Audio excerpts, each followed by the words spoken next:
নারী ওয়ানডে বিশ্বকাপে সরাসরি জায়গা করে নিতে ব্যর্থ হয়েছে বাংলাদেশ নারী ক্রিকেট দল, যে কারণে বাছাই পর্ব খেলতে হচ্ছে নিগার সুলতানা জ্যোতির দলকে। বাছাই পর্বের ম্যাচ খেলতে বর্তমানে পাকিস্তানে আছে টাইগ্রেসরা। বাছাই পর্ব শুরুর আগে স্কটল্যান্ডের বিপক্ষে একটি প্রস্তুতি ম্যাচ খেলেছে জ্যোতিরা। ম্যাচটিতে ৫ উইকেটের জয় পেয়েছে বাংলাদেশ।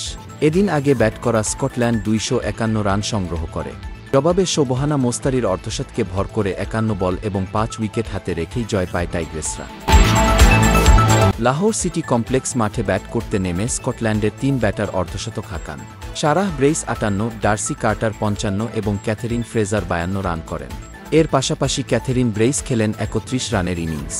বাংলাদেশের পক্ষে ২টি উইকেট নেন ঋতুমণি। মারুফা আক্তার নেন ১ উইকেট। বাংলাদেশকে ম্যাচের নিয়ন্ত্রণ এনে দেয় শোভহানা মোস্তারির ৫৭ রানের অপরাজিত ইনিংস। ৪৮ রান করেন ফারজানা হক। ঋতুমণি ৩৪ এবং ইসমা তানজিম ২৬ রান করে দলের জয়ে অবদান রাখেন। বাছাই পর্বে বাংলাদেশ প্রথম ম্যাচটি খেলবে থাইল্যান্ডের বিপক্ষে। আগামী ১০ এপ্রিল ম্যাচটি মাঠে গড়াবে। আগে ৮ এপ্রিল আরেকটি প্রস্তুতি ম্যাচ খেলার কথা টাইগ্রেসদের।